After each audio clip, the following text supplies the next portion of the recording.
Hafadai, greetings everybody. Peter Maravellis here on behalf of City Lights booksellers and publishers and the City Lights Foundation. I'd like to welcome you to City Lights Live, our virtual reading series that follows in the footsteps of our in-store calendar. We continue to feature the works of authors we know and love through readings, discussions, and forums moving towards the summer season. As always, we are beaming to you from the unceded ancestral grounds of the Ramaytush peoples, also known as the San Francisco Bay Area. We'd like to take this moment to acknowledge those who have come before us as stewards of the land. Tonight, City Lights continues its celebration of Asian American and Pacific Islander Heritage Month. Our program is co-sponsored in conjunction with the University of Guam Press. Tonight's event is called Decolonized Publishing, Enlightening the World About Guåhan, One Book at a Time. We'll be featuring 5 incredibly talented and diverse writers and artists who bravely explore life in Guåhan through their works. The University of Guam Press advances regional scholarship, develops cultural literacy, and expands accessibility to knowledge about Micronesia by providing a high-quality, peer-reviewed publishing program. University of Guam Press is an integral part of the Richard Flores Tatiano Micronesian Area Research Center, known as MARC, which holds the most extensive repository of information about Guam and Micronesia. University of Guam Press extends the MARC mission of collecting, preserving, and providing access to reliable and accurate information about the peoples and cultures of the Western Pacific and advancing scholarship and learning in and about the region. So we have quite a program for you tonight. Joining us will be Julian Aguon, the author of the acclaimed prose poetry work titled The Properties of Perpetual Light. Mr. Aguon is an indigenous human rights attorney, a climate activist, and writer from Guam. He is the founder of Blue Ocean Law, an international law firm that works across Oceania at the intersection of indigenous rights and environmental justice. He serves on the Global Advisory Council of Progressive International. Joining him will be Borja, the author of the work Dry Nights. Pep is a Chamorro writer. He has also had work published by University of Hawaii Press, Achiote Press, the Kartika Review, the Yellow Medicine Review, and the University of Guam's literary journal Storyboard. He's lived in Guam all his life. Also with us tonight is Teresita Lourdes Perez. Teresita Lourdes Perez is an author, poet, and educator who was born and raised on Guåhan. Her storybook, Chamorro Legends, A Gathering of Stories, received a bronze medal for Best Regional Fiction in the Australia, New Zealand, Pacific Rim at 2020 Independent Publishers Book Awards. And we're also honored to have with us tonight the acclaimed filmmaker, Brian Muña. Mr. Muña has brought to the screen the poet Pep Borja's recent published poetry collection, Dry Nights. The University of Guam Press worked with Mr. Muña to bring the work to the screen. So we're really very honored that we'll be able to show this tonight. Moderating the evening's event will be Victoria-Lola Guerrero, who is the managing editor and program coordinator at University of Guam Press. So before we begin, I'd like to let you know we're going to be posting links in the chat function of your Zoom dashboard with which you may kind of check out the University of Guam website and purchase books. We'll also be featuring, you want to post comments, questions, things like that in the Q&A. There'll be some time afterwards for the authors to answer. Also like to suggest that you switch to speaker view via the prompt on the upper right-hand corner of your Zoom screen to enhance your watching pleasure. So such a great honor and a pleasure for us to be co-hosting this with the University of Guam Press, Julian Aguon, Pep Borja, Teresita Lourdes Perez, and Brian Muña. Please join us now in offering everybody a warm welcome. I will turn things over to Victoria-Lola Guerrero to get the evening started. Hafa Adai, everyone. Welcome to City Lights.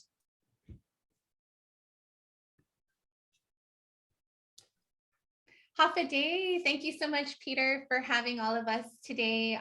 And to the City Lights family in San Francisco, I actually spent 8 years in San Francisco for college and grad school, and City Lights was one of my most favorite places to visit. So it is such an honor to be here today.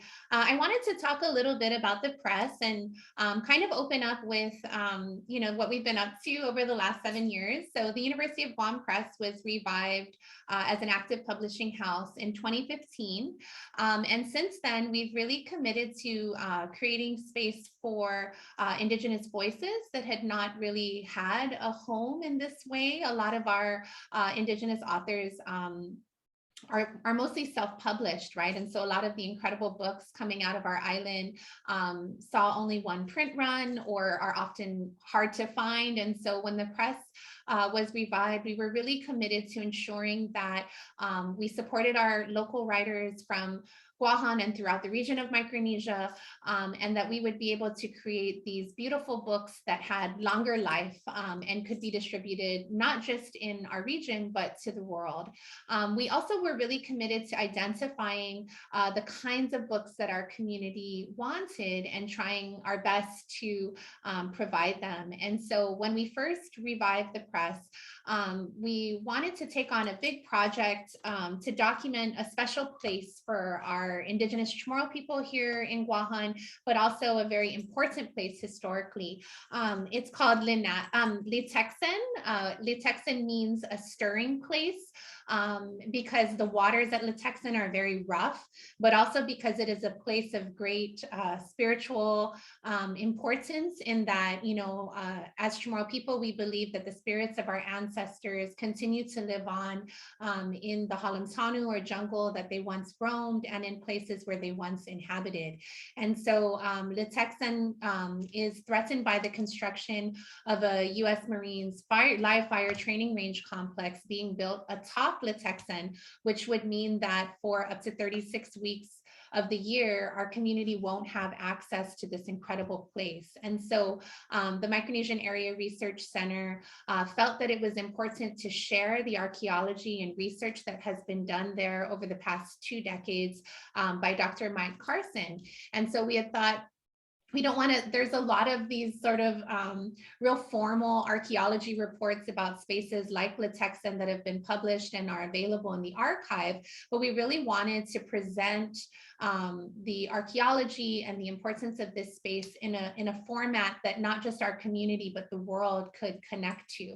And so this was one of the first projects that we embarked on. And so the book that we published as a result of that project is called Linatla, Portraits of Life at Litexen.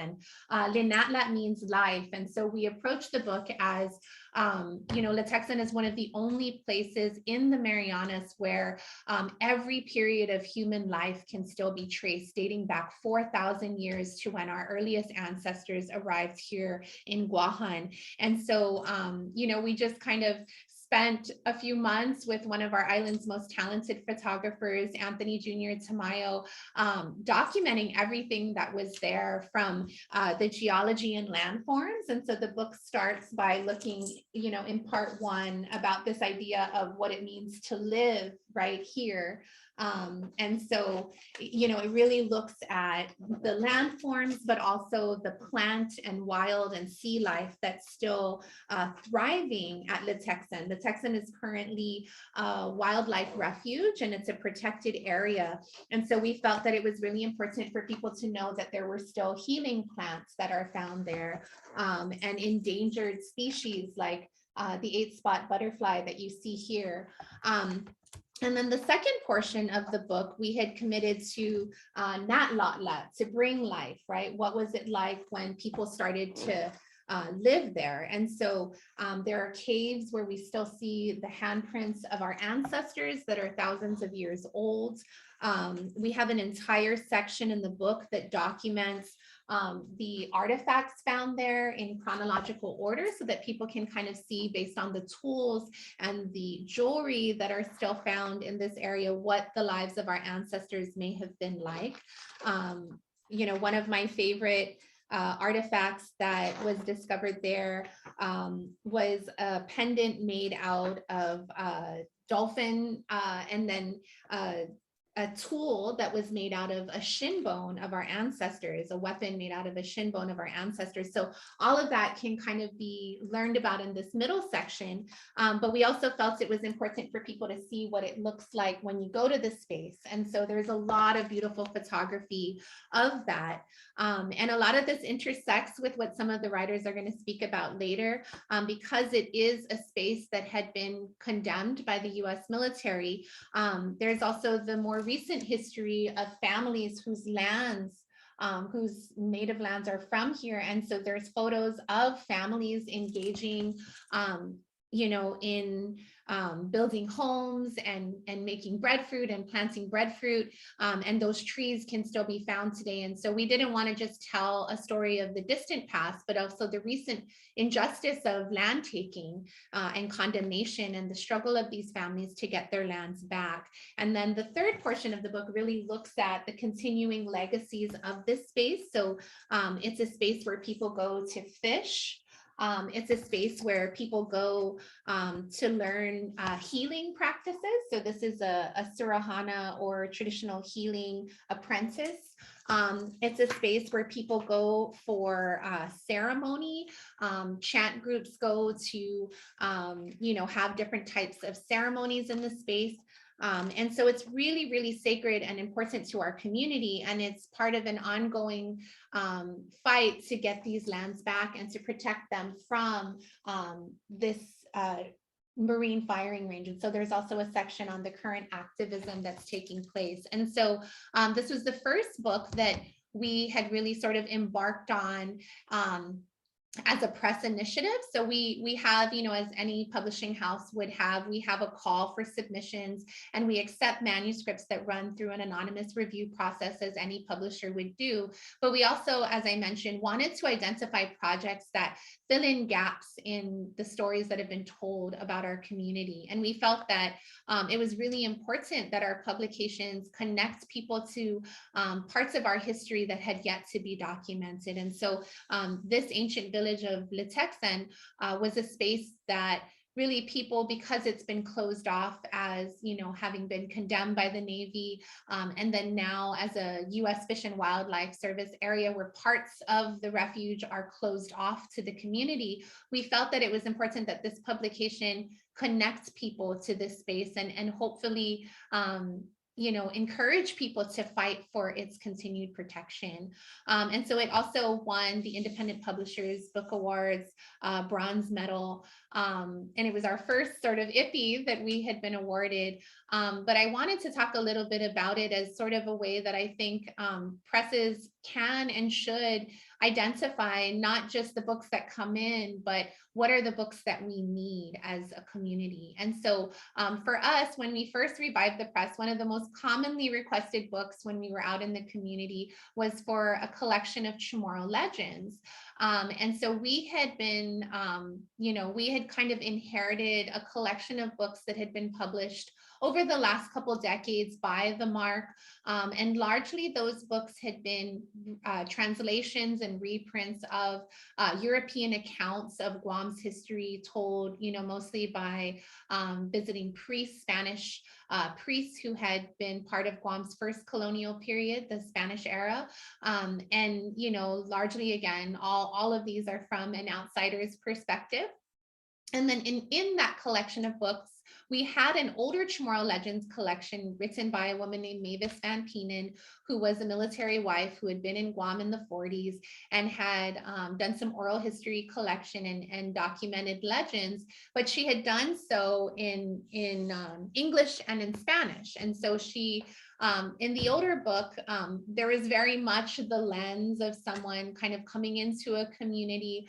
I remember feeling instantly upset when I'd read how she had described our language as being infantile and sort of like, it was really shocking to me that this was the only collection we had to offer the world of legends. And so I felt that if we were going to embark on a new legends collection, it was absolutely important to censor our own point of view. And so there had been other legends books published by the Guam Department of Education, for example, in Chamorro for the bilingual bicultural program.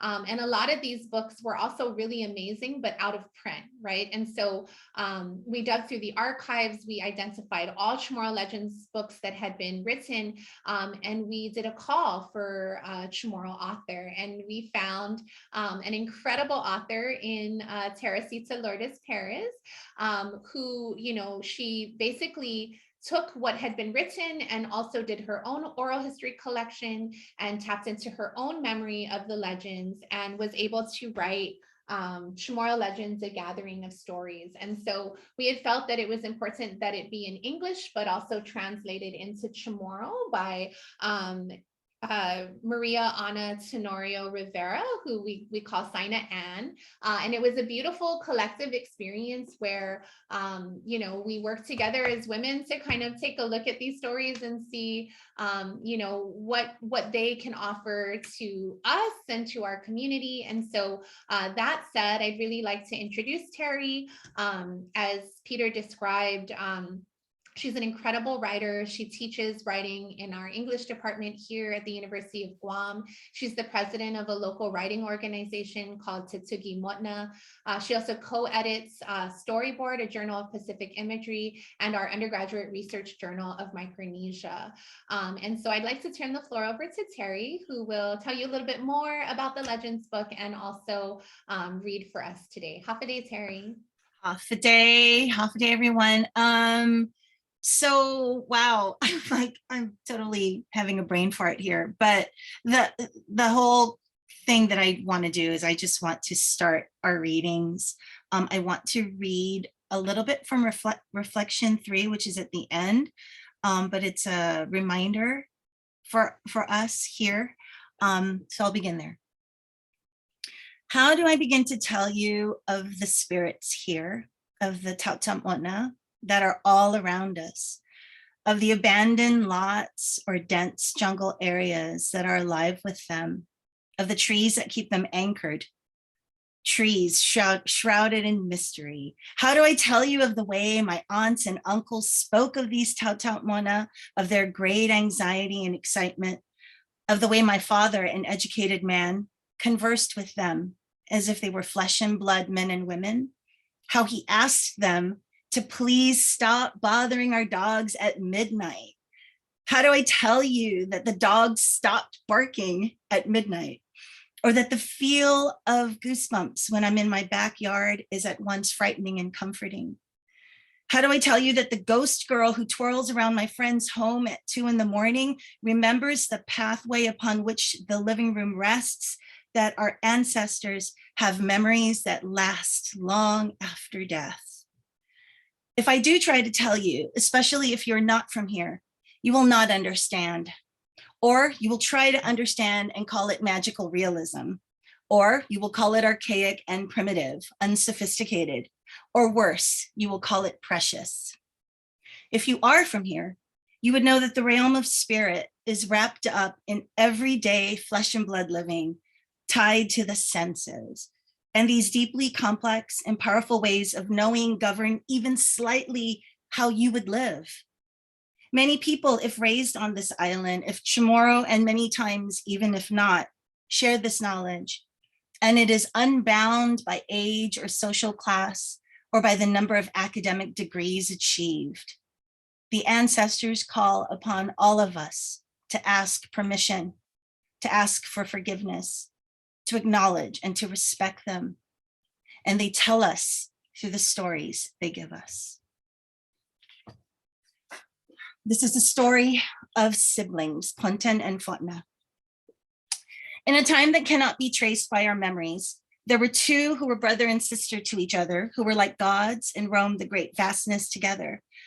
But the time for their shared life was to end soon. The brother felt the death of his body and foresaw his sister's grief and impending loneliness, and this caused him deep pain. He did not wish sadness upon her. As he was dying, the brother bestowed upon his sister the knowledge that she contained within her the powerful gift of creation, but that her life-giving force was of no use without him, just as he could never have given life to anything without her. And as he was dying, Ponten, the brother, said to Fotna, his sister, "In spite of your sadness, you must promise to use all the power within you combined with the power I leave behind. And only when we meet in this way will you be able to create. Use my body to this end, and you will not be alone." Fotna would not hear of anything to do with his death. She resisted the idea of creating anything. She was already in mourning for her brother. But Ponten's death did indeed come to pass. The great vastness expanded with a sigh, leaving Fotna so alone in a dark space that now held within it a void, a nothingness she did not understand. As Fotna held the empty shell that once was her brother, alone for the first time, she cried tears that flowed down her face to the place where her heart met her brother's head, continuing in a torrent down his chest to the place where her arms met his. And when her hand and tears mingled with his body, she felt the fullness of love. The force of it moved her hand to his back, to the place that once allowed him to stand tall and strong. Her hand, compelled by love, removed her brother's backbone. Once held within her hands, the spine formed into land, Itanu, and she placed Itanu into the great vastness. Fotna felt the return of happiness and a peace that she had believed died along with Ponten. And so with her brother, this is how Fotna ended her emptiness and continued on with the task of creation. She created the ocean, Itasi, with his blood. She took his eyebrows and made rainbows, Iisa. One of his eyes became the sun, Iatdao. The other became the moon, Ipilan. Some believe that her tears, which had flowed down her brother's body, formed the ocean currents and even became the stars in the sky, and that perhaps the locks of her hair, ripped from her scalp as she mourned, formed into the grass and trees upon landing on Itanu. Fotna was indeed pleased with the world that sprang from her and her brother. After the universe was complete, after every piece of the brother transformed through her wishes, and when Iatdao shone upon their creation, she saw the breathtaking panorama of this world. To her, the evidence of her great love for Ponten was everywhere, yet he was nowhere. Fotna had no one with whom to gaze upon this world, with whom to roam this new vastness that was shaped by her through them. She could not accept this unbearable loneliness. Situating herself where the water met the land, Fotna took clay from Itanu and salt water from Itasi, and enshrouding herself in this mixture, she summoned all her power to transform herself into a rock. Once formed, this rock firmly planted itself deep within the backbone of its brother Earth. The intersection of rock and ground, of brother and sister, rumbled, shaking the earth to its core, and the rock was split in two. Out of the cleft tumbled fully formed beings who looked very much like Ponten and Fotna. They stumbled onto the land and shore beneath the sun and sky, and they looked upon the earth with eyes astounded at all that was bequeathed to them.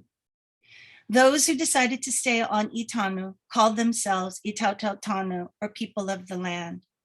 And those who decided to leave traveled upon Itasi and populated the lands that reached out and away into Itasi from beyond the place of Fuha Rock. That's it.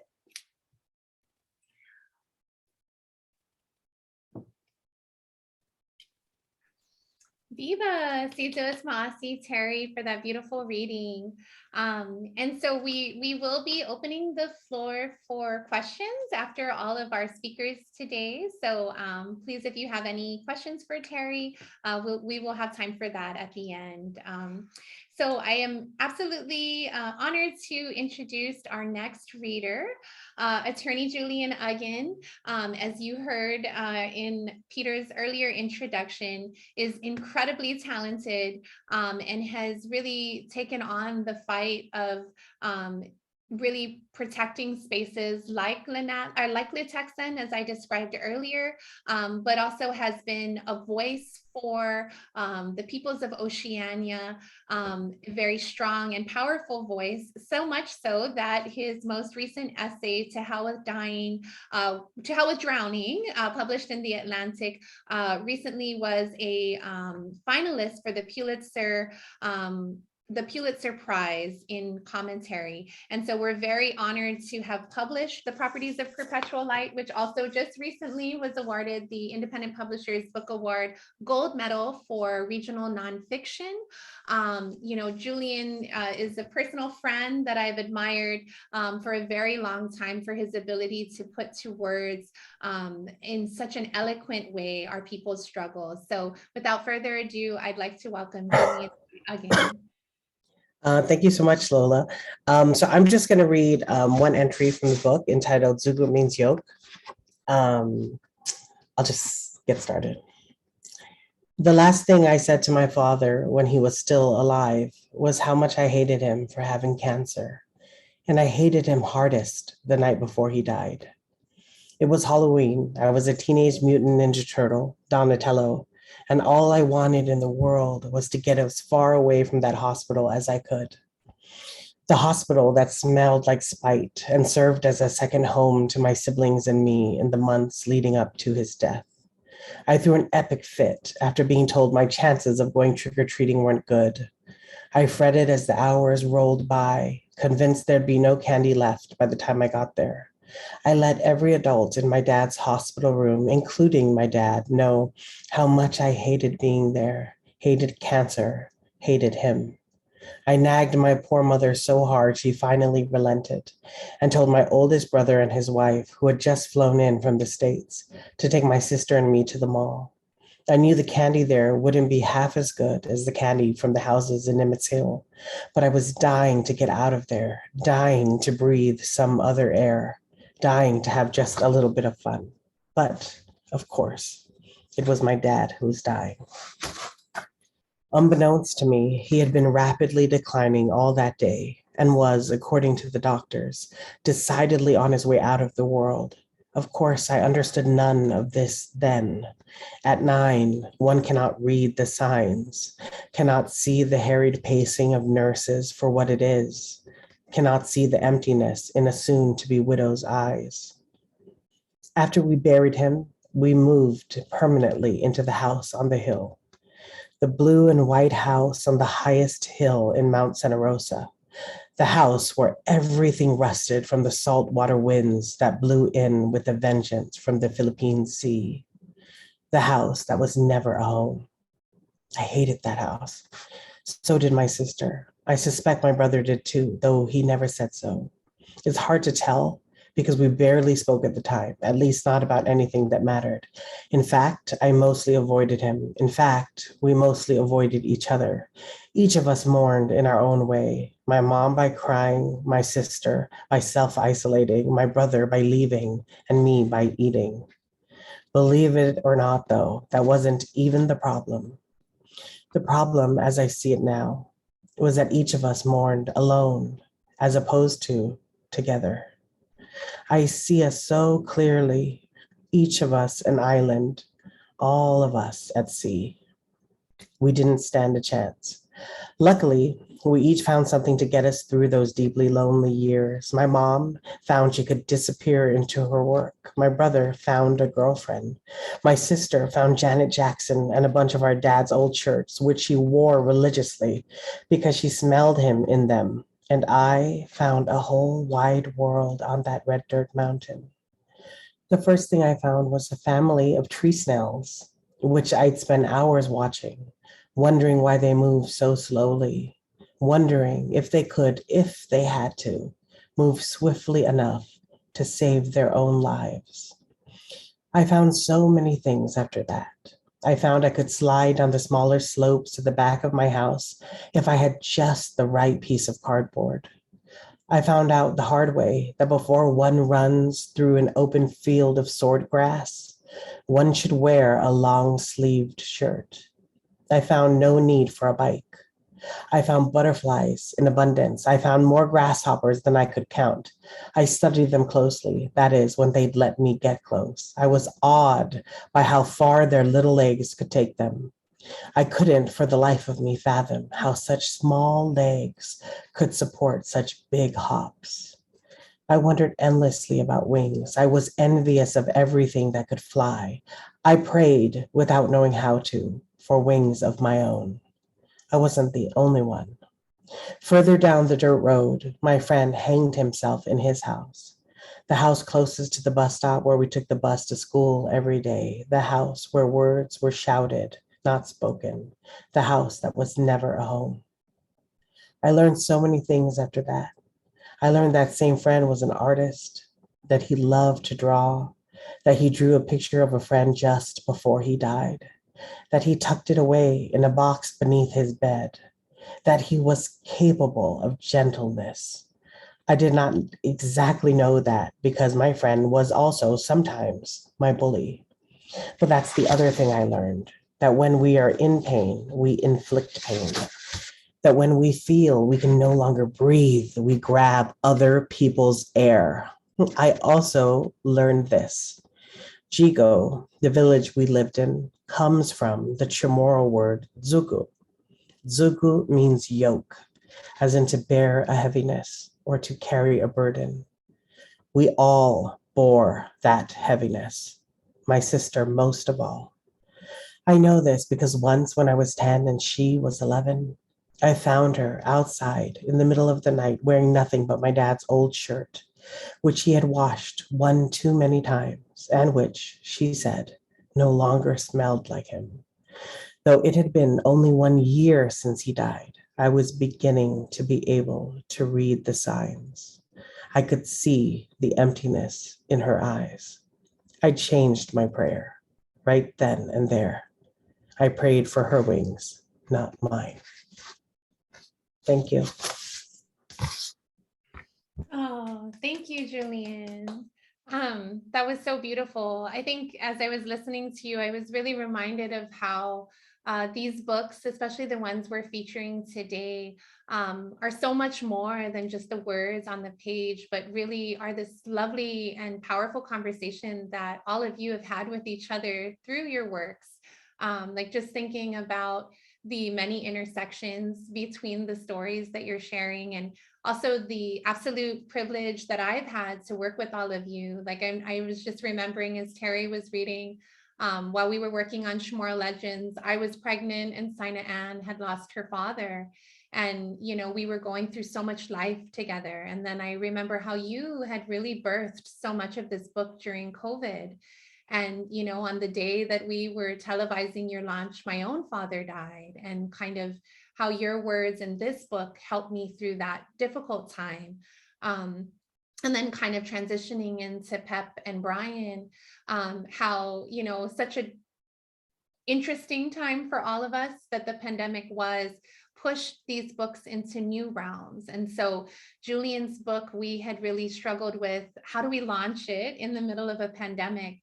And so we had worked with the local PBS station to do a beautiful trailer that announced the book, and then to kind of have a televised launch, as I mentioned, that we were working on that very sad day for me. But it really inspired the press, I think, to enter new realms of storytelling. And for that, I am so grateful, because with our next two speakers, that's exactly what we did. So the next book and writer that I'd like to welcome is Dry Nights by Pep Borja. Pep is a incredibly talented poet whose work has spanned many different themes, but Dry Nights in particular was a really exciting book for the press, I think. So it's this tiny little book, but it's filled with such huge lines and ideas. And when we had, you know, really taken a look at it, we felt like it was so visual, and sort of inspired by the trailer that we made for Julian. We thought, you know, how do we also unveil this book in a way that people could connect to, even though we couldn't have a launch in person? And so we were very fortunate to work with acclaimed local filmmaker Brian Muña, who had won Best Made in the Marianas Awards at the Guam International Film Festival, and several other awards for cinematography in other film festivals throughout the world. And so, you know, we had, you know, Brian's films in particular were incredibly strong in their storytelling. And Brian himself having been a counselor, a school counselor, and Pep's content dealing with very sensitive issues like suicide and regret, addiction. We felt these are things that our community was really experiencing at this time. Many of our viewers may not know this, but Guam has incredibly high suicide rates among our youth. And during COVID, those suicide rates skyrocketed. And so we really wanted to think about, well, how can this book, one, inspire people to write about and express about very sensitive topics that we often shy away from, but also how can we help people during this difficult time express themselves. And so Pep had been willing to donate some of his royalties, and then the press had donated $2 on every sale of the book to art and writing contest for youth in the age range 15 through 24, which we see our highest suicide rates in.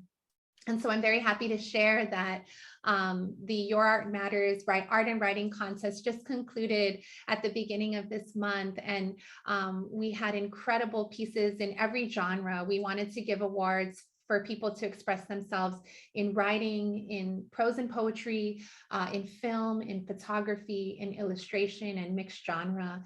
And we hosted a series of workshops where authors and filmmakers like Brian and illustrators like the illustrator of this book, Constance Sartor, worked directly with the youth and gave them the skills and the encouragement to then participate in the contest. So I wanted to put that out there and really acknowledge the importance that books can have in bringing together community, and how all of you really have inspired so many people with your work. So Hafaday and welcome Pep and Brian.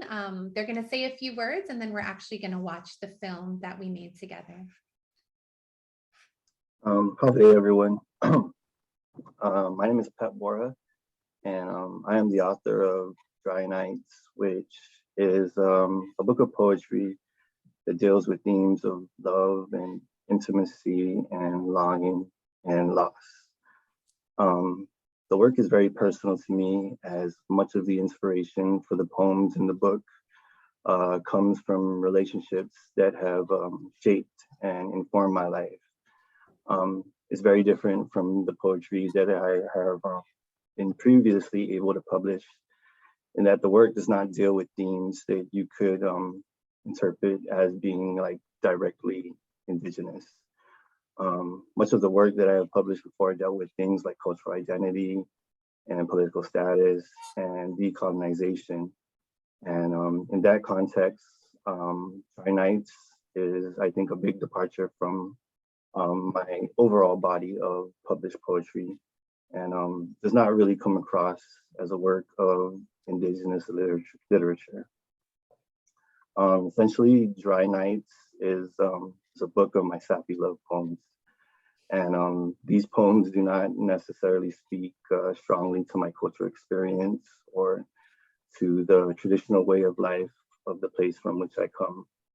And I think that when writing these poems, I did that with intention, because in a way I wanted to prove to myself that I could write poetry that didn't deal with the heavy indigenous themes that I had been used to writing about. And instead, I wanted to try to write about themes that were a lot more universal and relatable. I wanted to write about things that anyone from anywhere could vibe with, like the feeling of being young and in love, and how those sort of relationships and experiences can help shape your life and make it beautiful. And so for me, writing the poems that comprise Dry Nights was a way in which I attempted to sort of reach out to the world at large with themes to which we can all relate. And so in that sense, I'm not too sure if these poems can be considered works of indigenous literature. And for me, that's okay. The poems do not speak much to my history, my culture, and the really important challenges that my island faces. But it's my hope that it can be something that the youth of Guåhan can come across and relate to. And hopefully, for them, seeing a book of love poems written by someone who comes from where they come from will encourage them to want to express their experiences through literature or art or music or film. And they will not have to worry if it's indigenous enough to be considered indigenous. Growing up on Guam, for me, this was something that I often felt and sometimes still do. This feeling, that I wasn't or am not tomorrow enough to be considered tomorrow. And I can admit that, I am unable to speak my native language. Not really that good of a fisherman. I work in an office doing IT work, and I eat fast food like everyone else. And I really do not have as strong a connection to the land and sea as I should. But despite that, I have always considered myself Chamorro enough to be Chamorro, simply because Guåhan has always been the place that I have called home, and I have always been proud of that. And I think these poems in that way do not try to prove anything.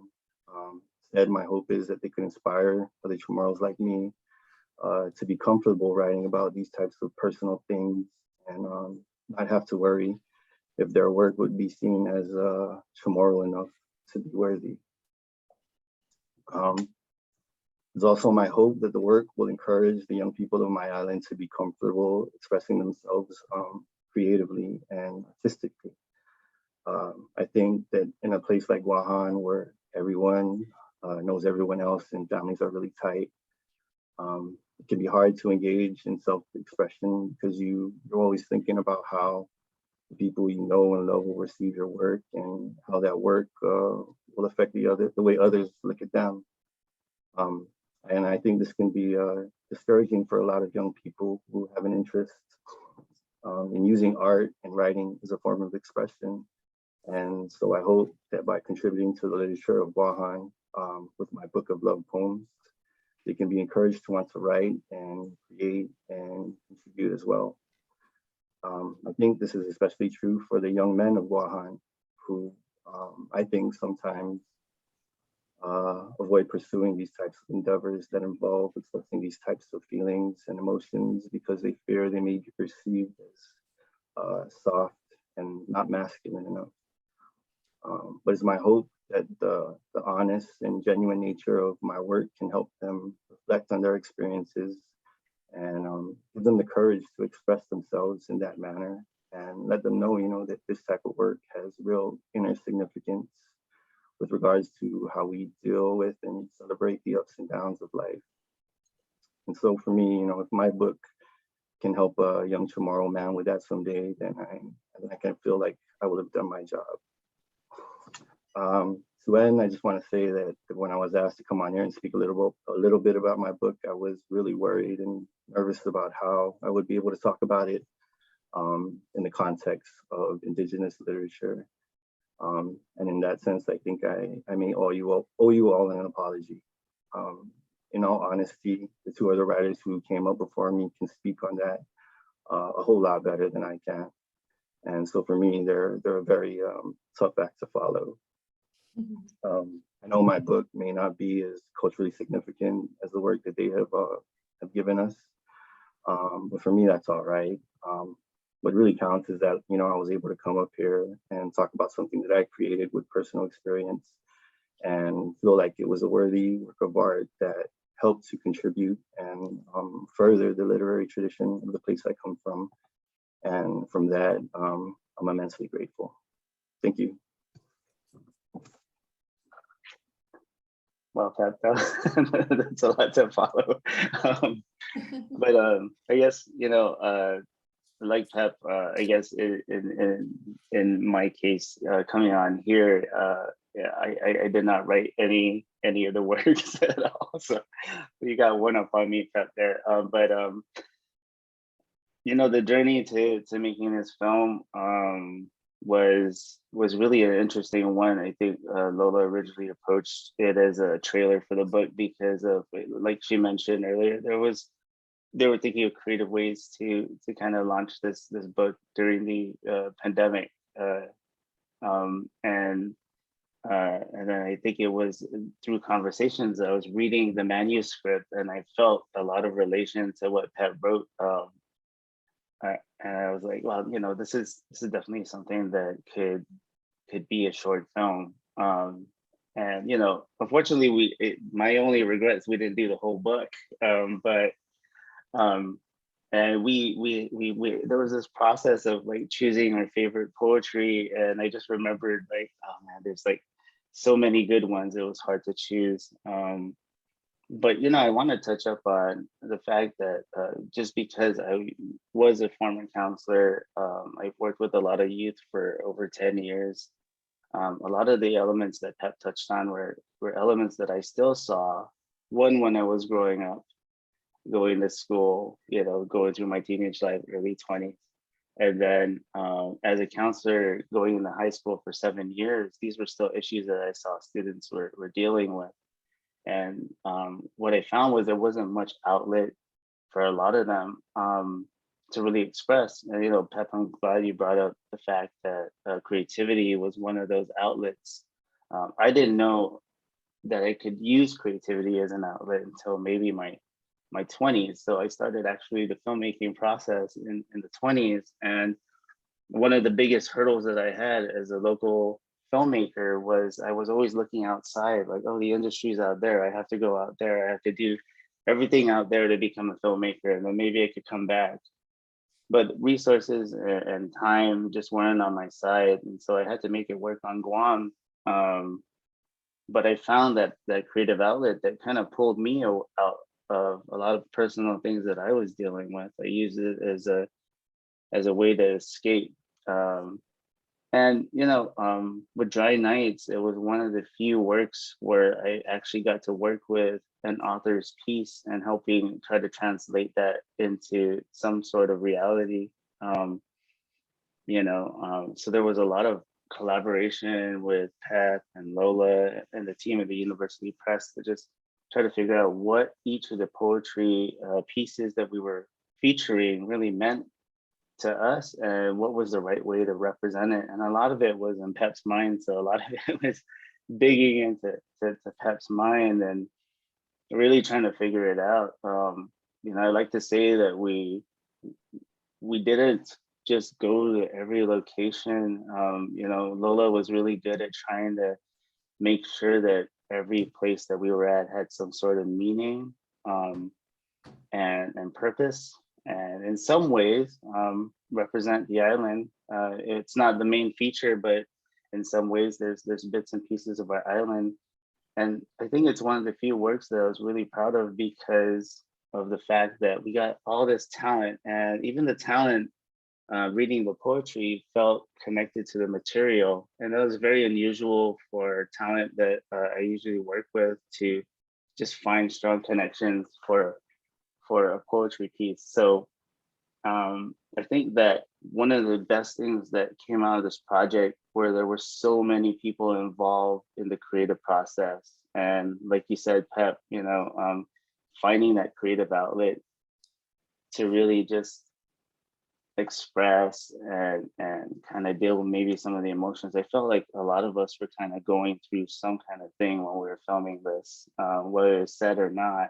And it all was kind of a healing process. I mean, something as simple as me stressing out over the weather and Lola saying, maybe it'll work. And then we go there and it was one of the best things that ever happened. Because Guam weather is unforgiving as a filmmaker. I like to think that Guam filmmakers are the best filmmakers in the world. Not because I'm a filmmaker from Guam, but because of the elements that we had to battle to make something happen.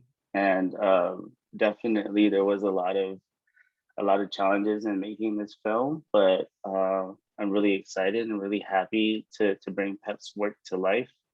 And I'd like to say that most of everything that we shot was really true to the source. There was no ego from myself to put into this material as the film director. It was, I really wanted to do a justice to the story. And one of those stories you'll see, I don't want to spoil, but we ended with that. And I felt like that was the way things came full circle.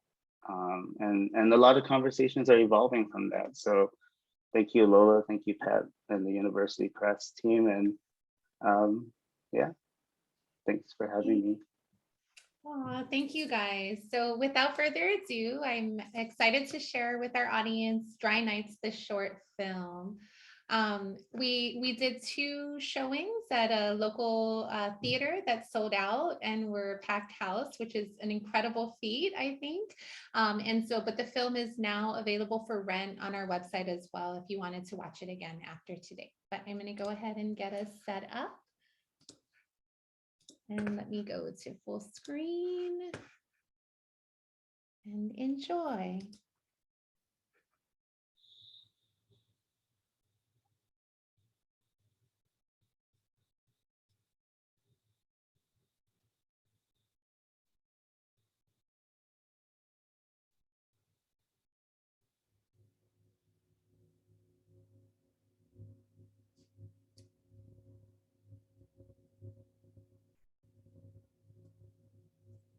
AM. Hold these fleeting dreams and verses locked in a chest time cannot corrode.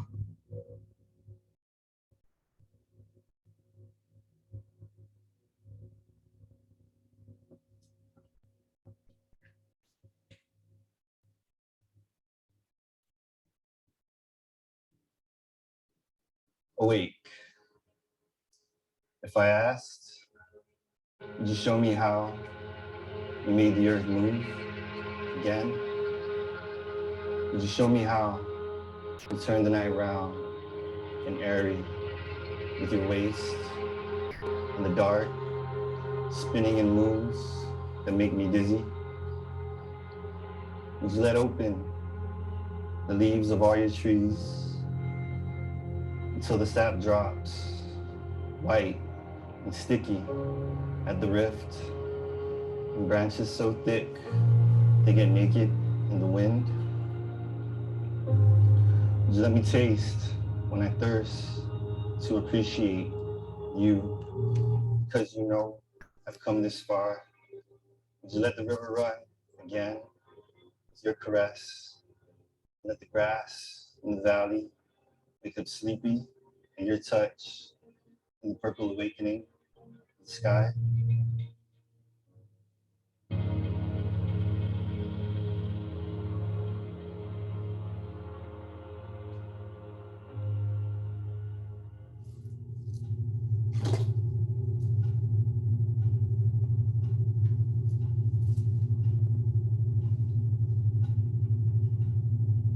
Blooming, dreaming,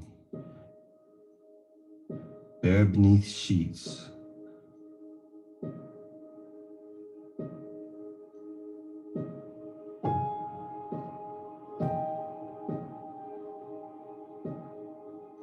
Fingers like torchwood leaves.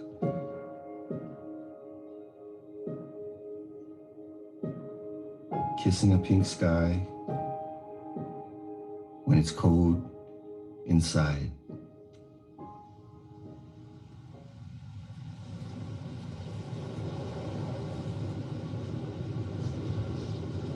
Moonflower.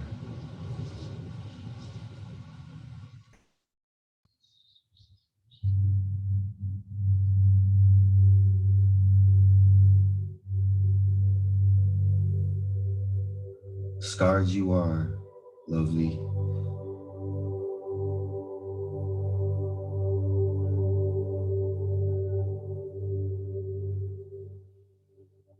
Daughter of dewdrops and silk.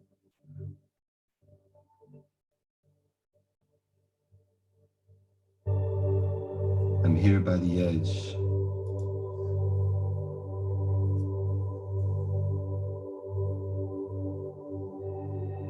Breathing smoke and you naked.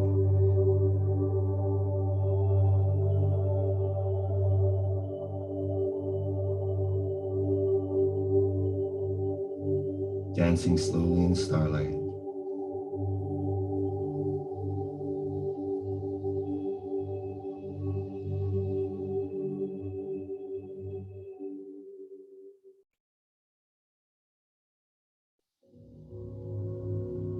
Two AM.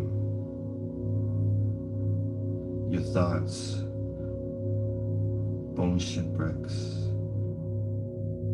drowning my dreams in oceans, some cold with kisses.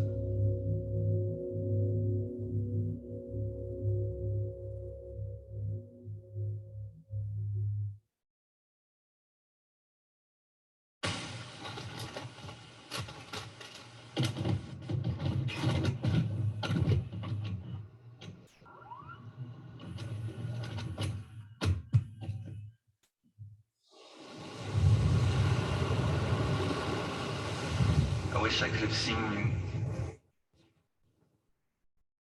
lovely and white, and write about how your touch cut into me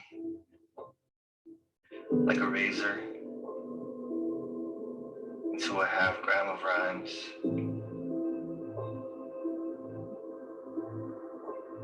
Driving through my head in an ivory Acura with faulty brake lights, showing me the world, eyes wide in the flickering street. My veins open into rusty drains that empty themselves of all the bars I crashed my car into, trying to find you at 2 in the morning.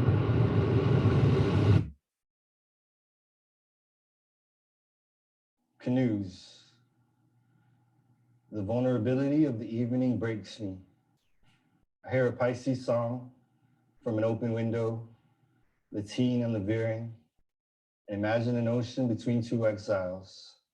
Their boat, made of dream trees, moored in the silence of the seabed.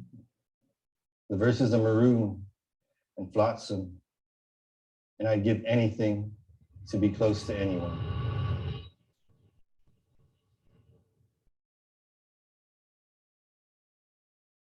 Lines of sight.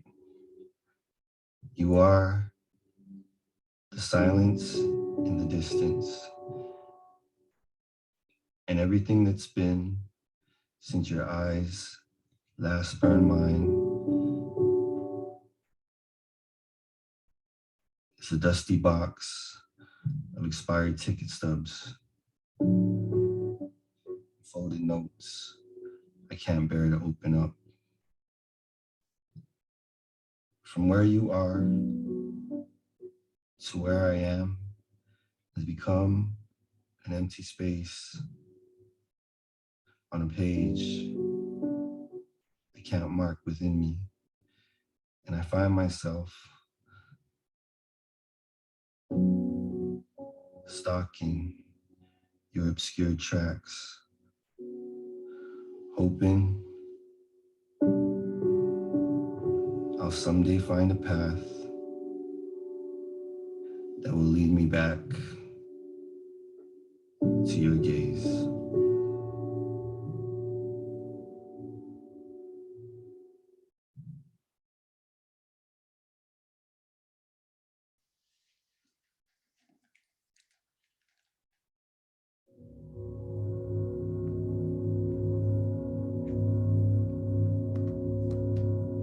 Four a.m. I wanted you to lay your paint on my canvas, destroy me in hue.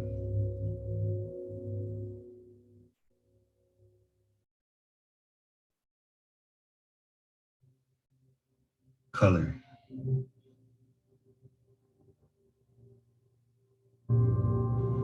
Show me your scars, and I'll trace them with my heart. Wishing I was the thread that stitched your sorrow shut. Tell me a story so that your name will never fade.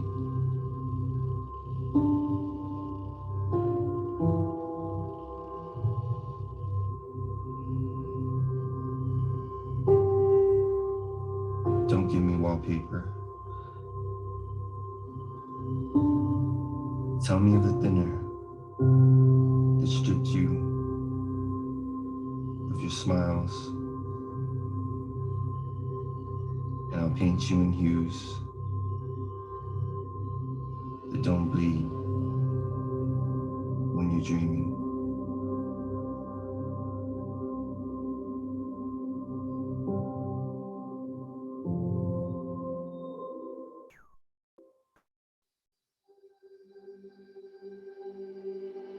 Bleach. We spilled ourselves on the floor, on the walls, and in a shady mirror that ended up in pieces until our lime scale stains couldn't be scrubbed off the porcelain beneath the bed. It's been 3 years. I've covered them over in quiet linoleum and painted the doorway in shades of cell that stay silent during the day.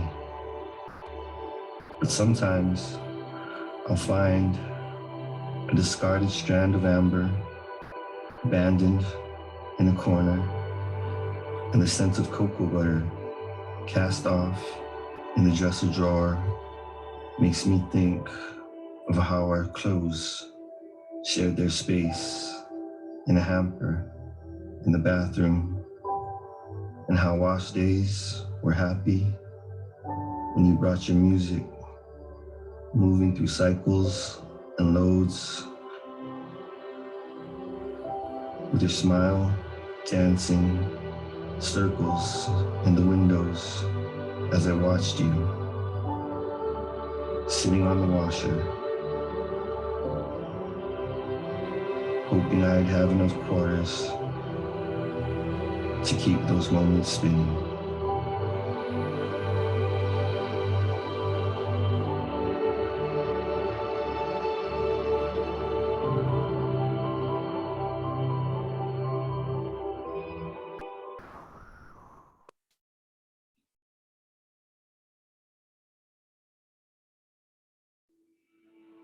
I heard in the halls that you came in around 80. And it was a type of ruthless rabble the Veronicas preach to spread their rap, as though the sardines in those jeans were the cafeteria's most succulent. I never added to anything raw, but when you walked in tomorrow, third day of your first year, I knew you without knowing, and you knew I knew it. And from that point on, the language in class was old and easy, and it felt like we'd speak in that sweet tongue forever. When I look back, I see hazy cuts of you in the back seat, and you're always 15 and smiling with a soft black bob that none of them wore, and the bangs to your cheeks held just above the ear with the bright blue clips you bought after school at Townhouse. You were always in bloom that way. I recall the verse between us sweet. You showed me the branches they stripped, and I showed you mine, back and forth, ours tangled and twisted, confused and sad. And in a rhyme, we sang a storm that flooded the hallways and drowned out the drone. For a moment, we were branching past the front gate, the parapro too slow to contain our outward drizzle. If the September rains never came to wash away the summer, we might have made it to my car, parked across the winter's distant street. It's still there, under the petrified banyan, the passenger seat of my heart, always empty for you. It was December when you last called. You a second year, me a fourth. I was out somewhere, wasting time away. And now that line rings lonely forever. Days later, the whispers came back, but all I could see were brown bruises where the scarf burned your neck. At your viewing, I couldn't come to your casket. My shame kept me stained in black on a pew in the back. And I died inside as the Veronicas walked by.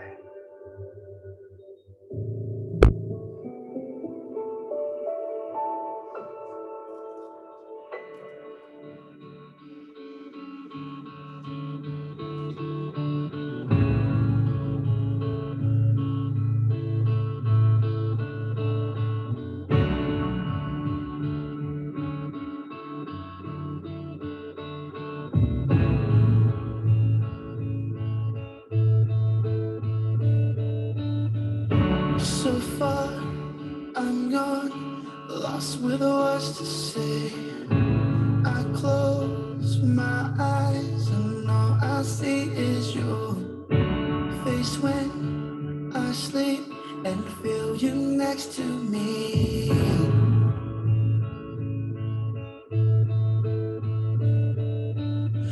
I breathe in, breathe out, and all I taste is you. Your voice is all I hear inside this empty room. The echoes of the things that I had left unsaid. Was I could never say I loved you. I could never say I loved you. I could never say I loved you, even though I was.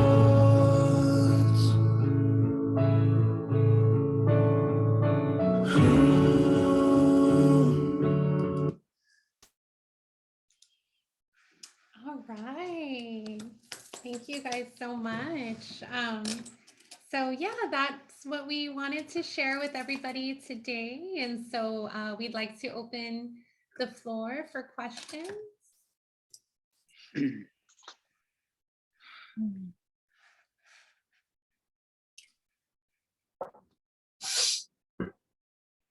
Terry, this comes from Nancy Helgeson. Terry, could you tell us about the island's indigenous religion, which may have inspired your work? I think maybe you're referencing the creation myth. Okay. Well, the island's religion. Well, a lot of people are Catholic. But I opened, before I read the story, I read a little bit from the last reflection I wrote, which had to do with paying attention to the people that came before, because they have things to say. And I don't know if that's a religion necessarily, but it's definitely a value system. I know there are people that I know on island who invoke their Saina. And when I say invoke, I mean they're talking to their grandma, they're talking to their parents, they're talking to their uncles, and they're saying, please help us. It's not, I don't know if it's not a religion in the sense of the word that I think you're referring to. But not that, and I use the word myth in the way that most people understand it, right? But the what I really loved most about, and this was completely accidental, and there are a lot of legends I could have read from, but sort of the underpinning of family and connection and love and devotion to community, that is kind of, I think, the subtext of the Ponten and Fotna story, the idea of loneliness being unbearable even in the face of beauty, the idea of a shared commitment in the power of creation. It's like, oh my God, Brian and Pep, it's like you don't create in a vacuum, you create, and there's like these shared things. And then listening to, Zugu means yoke, always gets me. because it is just, God, I'm going to cry, Julian, but it's the idea of we're islands and we're alone. It's like, and you're like, instinctively, you knew that that was wrong, that there was something wrong about that. I don't know if that's religion. I think it's just a value system we inherently understand, without even labeling it indigenous or anything. It's just something we get and we know. I don't know if that answers your question. So, but yeah. Awesome. Thank you, Terry. Do any of the other panelists want to talk about that a little more too? Okay. Another question that came in earlier came from Johanna Salinas for us here at UOG Press. She says she loves Brian's film of Dry Nights and would like to see more film projects based on our books, particularly Julian's properties of Perpetual Light. Any hope that this can be? I mean, sure. I'd love to think of, especially just as Pep's pieces were so visual, as you heard today, so are Julian's. And so that would be a wonderful project. Actually, Brian will be working with the press on a longer documentary about suicide. So it would be in a docustory format where we would kind of start with what you saw of Billy at the end, but also working with some of the youth who participated in our contest. They'll be interning with Brian. And then also interviewing family members and professionals in our behavioral health organizations, really honing in on youth suicide in our island. So we received a grant from the governor's office to work on a documentary. So that'll be really interesting. And maybe there can be some room for some of Julian's work in there, because I know that a couple of his pieces also talk about suicide as well. So yeah, Julian, you want to make a film with Brian? Okay. I'd be honored to work on, I really feel like there's a definite like beautiful handshake between storytelling. I mean, films come from storytelling. So anytime I have an opportunity to work with a storyteller is a beautiful opportunity for me. Okay, so it came, there was more of a comment that came in. It says, your story took me back. This is from Rose McCabe. Your story took me back 50 years ago as I went through tea, hearts, breaks, and loneliness. I am 70 years old, and I thank you, Pep and Brian, for expressing your emotional voice. I am honored you shared your soul. Life is mixed with so much. You are much. Thank you. Oh, thank you, Rose. That's really kind. And then Johanna says, Zugut means yoke, and Mugut would be a heartwarming movie. So indeed, I do think that, I was listening when Pep was sharing earlier about, well, what makes something Indigenous writing? And it doesn't have to be blatantly political or addressing the issues I think we face as a colonized people, but it really is just our lived experience. You are Indigenous, and the love that you felt is unique. And so much, like Brian said, of your writing and of the film could not be said anywhere else. It's very distinctly Guam. And I think that resonates with a lot of people. We did have a book reviewer who isn't from Guam review Dry Nights, and she felt that the poetry gave a decolonized view of the female body, that it wasn't like Christian or Puritan in its lens of sexuality.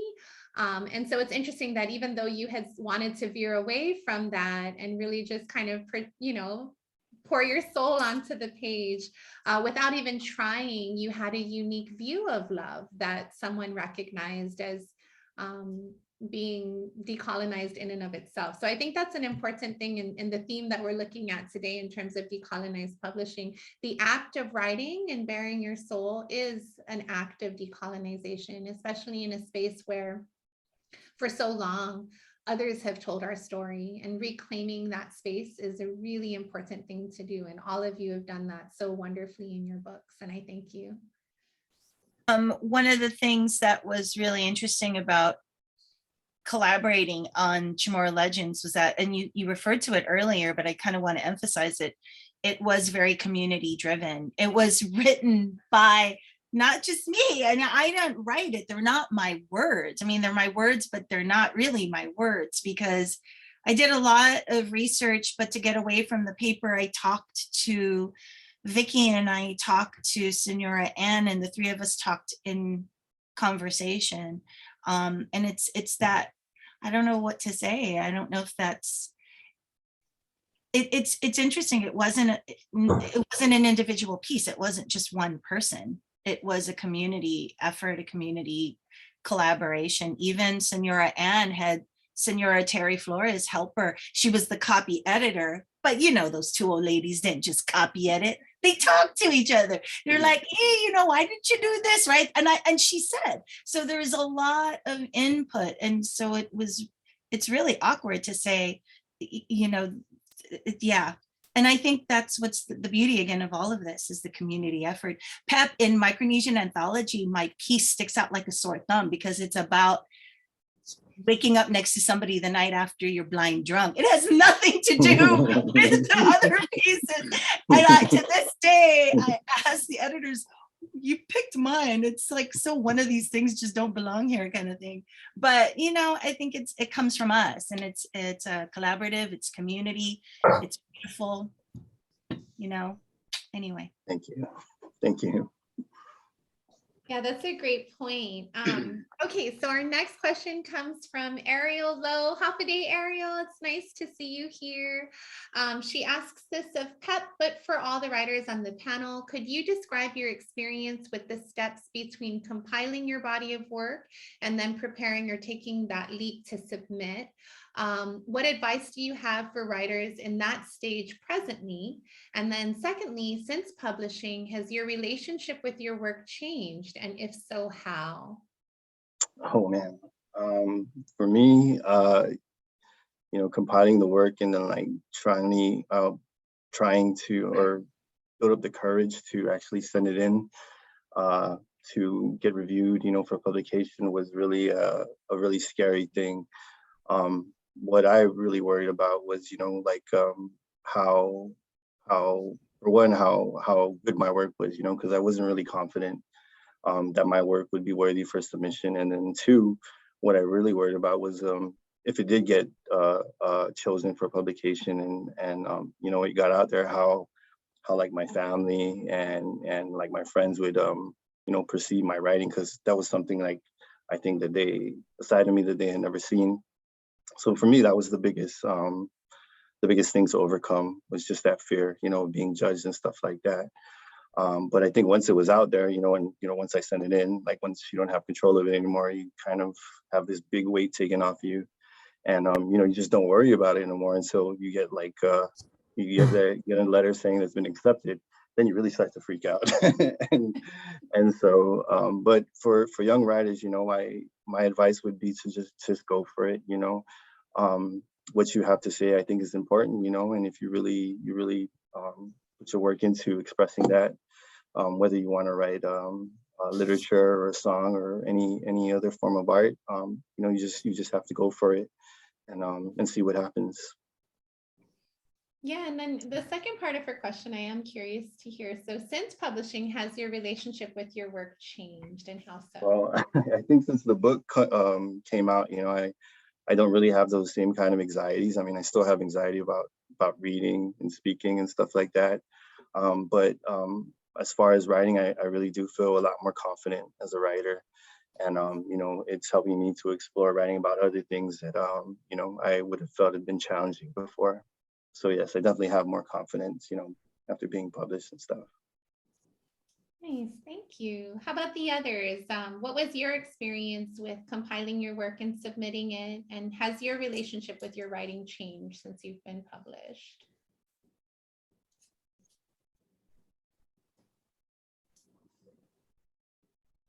I know Terry was submitted or responded to a call, so her work was not done.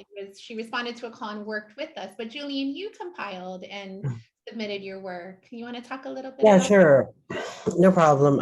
It was also a little odd, you know, because my book included a bunch of new writing, new pieces that I had done that really no one had really seen other than like Terry and like 4 other people.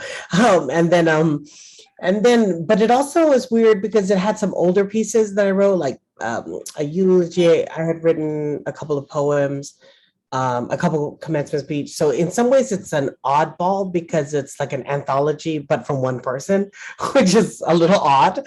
But I was just super happy that UOG Press was, down, with publishing it and helping me get it into shape. And so like we through back and forth and editing and feedback, I was able to really get it into a really nice shape. So I guess that's sort of the experience. I just other than to say it was kind of personal and weird in as much as I had to kind of like look back at my life and kind of scan all the things I had written. And I also like went through this process of trying to figure out what about those pieces that I sort of wrote that sort of never really had a life. I never really used them, and I kind of looked at them and I kind of changed, like some of them became new things and I breathed new life into it and then submitted it. And for the second, one more thing for that first point. And I also just knew Lola at the UG Press, so it was like less scary, obviously, to submit a thing. And then the second thing, yeah, I know that's just the keeping it real answer. And then the number 2, what is that? Since publishing, how does it relate? I'm just really humbled because when you do a book like mine and you kind of put together, you're assembling kind of a collage of what you think your best work is, right? And then you give it, I'm just mind blown because the reception has been so good. I mean, there was like an outpouring of just like testimonials, just like, and I mean clandestine, right? Just like young people, like just writing these emails to me, confessing how much they want to be writers. I mean, I just had such a not only, and it's not about an outpouring of love and like, oh, I love your work. No, it's more like an outpouring of young people who are reaching for language. They're reaching for their words, and like something about the book and the way it was presented, even with the footnotes that are really sort of intentionally designed for young would-be writers to find that language, to find their words. And I think they really responded to it. So since publishing, I've just been so lucky to receive so many messages and stories from people, young people and young indigenous peoples throughout the world, not just from our island, but I've received messages from just tons of people, and encouraging them. I mean, they feel inspired, and I feel like something about the book. Maybe this is the best part about my book. I would say something about the book gave them permission to take up space in the world. It was just great, and I love seeing it. That's beautiful, definitely. And I think that's the value of this kind of publishing, right? Is that with each of these books, you're reaching someone new that, really needed the words and the ideas and the stories that you shared. So it has been incredible, the reception to all of these books in our community. So our next question comes from Christian. Can I really quickly just address something? Well, just because I wanted to say that the pieces that I wrote, I don't take ownership of it. So it's a lot easier for me to look back at it. And it's weird because I don't like writing like that. I like to dive in and I feel the words. But that was so hard with the legends because I'm like, oh my God, I'm treading on everybody's interpretation. So I have this distance and I have had to maintain it. So when I look back at it, I'm looking at it like, oh, it's too wordy. Oh, I want to take this out. This grammar, this tense was, so I do look back at it as, oh, I want to do it again. I want to rewrite it. I want to revise it. But I think that's a lot easier because I'm so distant from it.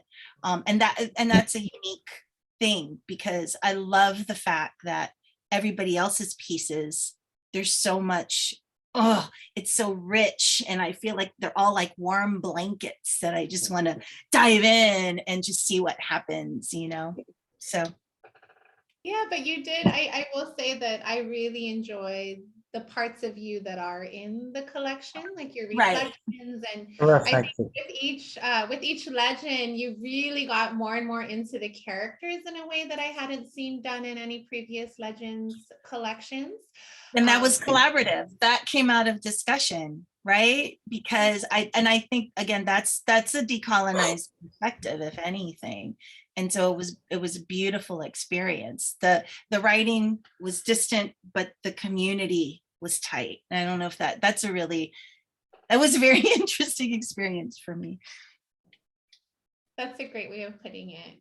And so just to let everyone know too, we're working on a second volume of legends, mostly focused on the Commonwealth of the Northern Mariana Islands. So the Mariana Islands archipelago is a Chamorro archipelago, meaning that we are all one people that have been divided by colonization politically, but culturally and through familial ties and our language, we are still all very connected.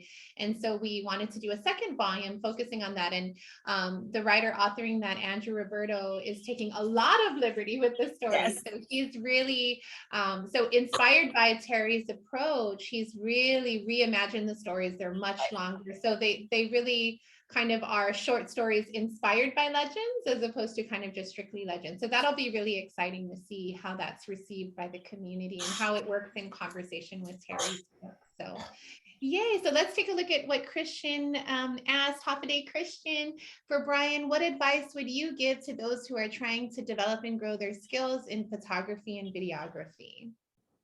It's the cliched answer, but I think going out and shooting more and filming more and putting your work out. I think, one of the things that gets really frightening for a lot of people is maybe the criticism, maybe the judgment. I made it a point to put stuff out and just have conversations with people that didn't like my work, just so I could see how I could build my skills and become stronger. As a filmmaker, you have to be vulnerable.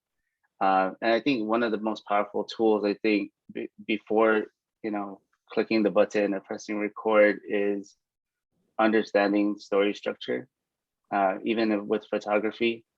So, we're in the presence of a lot of great storytellers here. Connect with a writer. I like to surround myself with people that love telling stories.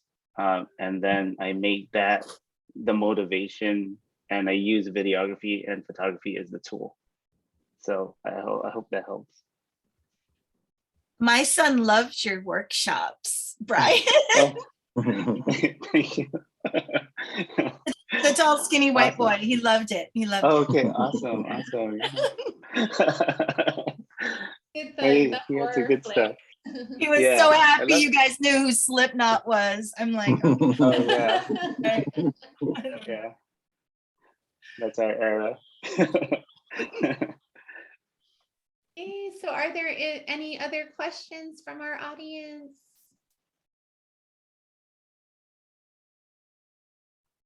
Okay, any final thoughts from our panelists?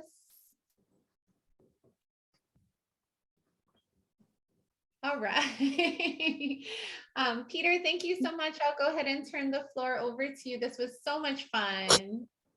That was such an amazing event. CG Guzmasi, to all of you, thank you from the heart.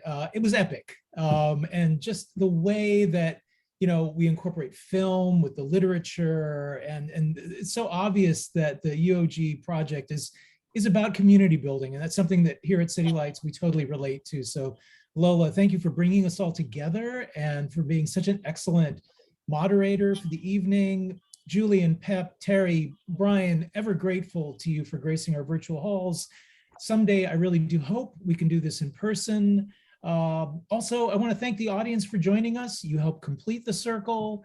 Please check out the links that we posted in the chat and learn more about UOG and the University of Guam Press and its mission. And, please purchase the books.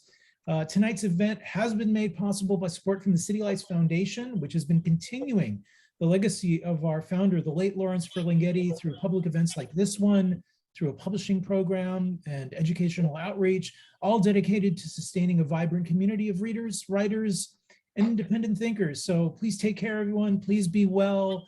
We hope to see you all again very soon. Thank you so much. Thank you, everyone. Adios. Adios. Adios.